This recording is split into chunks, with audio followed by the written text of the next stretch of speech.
આ દ્રશ્યો દાહોદ શહેરના કસ્બા વિસ્તારમાં છે, જ્યાં એ ડિવિઝન પોલીસ આરોપીને સાથે રાખી અન્ય એક આરોપીની શોધખોળ માટે નીકળી હતી। આપને જણાવી દઈએ કે આ આરોપી ગૌવંશના હત્યાના કેસનો આરોપી છે। 2 દિવસ અગાઉ દૂધીમતી કિનારે ગૌમાંસ ઝડપાયું હતું। ગૌરક્ષા દળને માહિતી મળતા ગૌરક્ષા દળે પોલીસની મદદ લીધી હતી। ત્યારબાદ પોલીસે દૂધીમતી નદીના કિનારે રેડ કરી હતી। દરમિયાન માંસના જથ્થા સાથે એક આરોપીને ઝડપી પાડ્યો હતો, જે બાદ પોલીસે એફએસએલનો રિપોર્ટ કરાવતા એફએસએલના રિપોર્ટમાં પકડાયેલો માંસ ગૌમાંસ હોવાનું સામે આવતા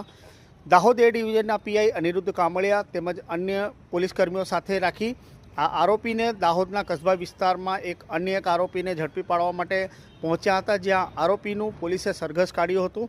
પોલીસે આ કામગીરી ગૌમાંસમાં ઝડપાયેલા અન્ય એક આરોપીને ઝડપી પાડવા તેમજ ગૌમાંસનો ધંધો કરનાર વ્યક્તિઓ વિરુદ્ધ કાર્યવાહી માટે આ આરોપીને સાથે રાખી કસ્બા વિસ્તારમાં આરોપીનું બનાવની હકીકત એ પ્રકારની છે કે દાહોદ એ ડિવિઝન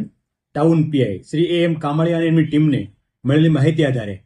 કસ્બા વિસ્તારની પાસે આવેલી દૂધમતી નદીના કાંઠે ગૌવંશનું કતલ કરવાના ઈરાદે રાખે છે અથવા કતલ કરી રહ્યા છે એ પ્રકારની હકીકત મળતા તેમની ટીમ દ્વારા વિડીયોગ્રાફી સાથે ત્યાં રેડ કરતા ત્યાં જગ્યા ઉપરથી સુફિયાન સિકંદર સદુ મળી આવ્યો હતો અને ગૌવંશના કપાયેલા અવશેષો મળી આવ્યા હતા, જેના સેમ્પલ લઈ એનું લેબોરેટરી પરીક્ષણ કરાવતા તે ગૌ માંસ હોવાનું જણાય આવતા તેમના વિરુદ્ધ કાયદેસરનો ગુનો દાખલ કરવામાં આવ્યો છે અને પોતાની પૂછતાછમાં અન્ય જે સહારોપીઓ છે જેણે આ પ્રકારનું કૃત્ય કરવામાં મદદગારી કરી છે તેમના અધૂરા નામ જણાવતો હોય,